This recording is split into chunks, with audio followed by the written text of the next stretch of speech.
A few moments later. Hello po, samahan niyo po kami sa aming pagbibistay sa oras nito. At kasama ko ang aking misis na muli na tinutulungan niya ako sa aking pagbibistay. Kung ako lang mag-isa, hindi ko kaya.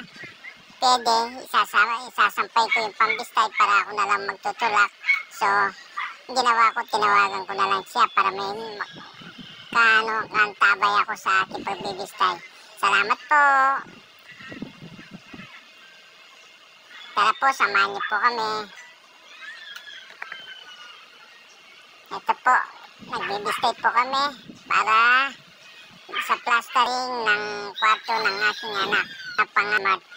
Ito nga po,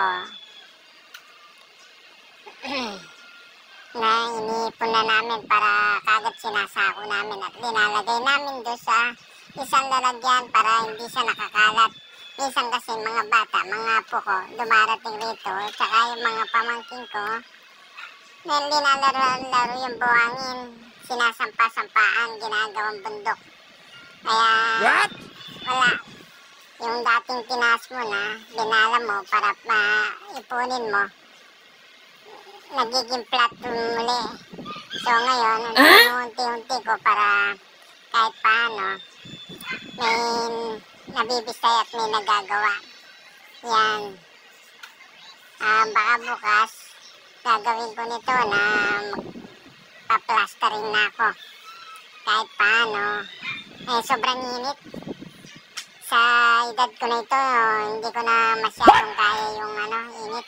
Hindi katulad ng bata-bata ako, natitiis ko pa yung init. Pero ngayon, parang parang may kumikirot-kirot sa ulo ko pag sobrang init. Siguro mga ugat yun. Yung bang parang nagbiblink yung, yung pagramdam mo sa ulo. Nagpapalpitate yung mga ugat. Paano masabi? So ito, maraming salamat po na alam ko po na nasamahan niyo po ako sa mga sandaling oras nito. Ito po, misis ko, ang lakas niya, oh. Napakalakas.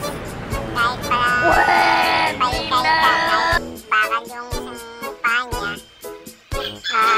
okay lang sa kanya. Pero hindi niya hinihinda yung paa niya. Kahit bakal yan. Mahal yan yung bakal niya. Pero yung bakal niya, gentamin. Bakal lang, ha. Wala nang tanggalin yan. Hindi yung mga kinakalas.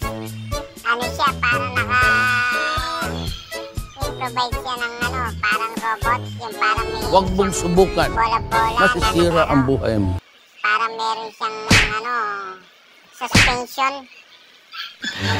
Sana all. Kunwari naglalakad siya, umiikot, may gumagalaw na Ayuba! May mga iba kasi pag naputulan ng nadisgrasya sila, ginagawa, binibig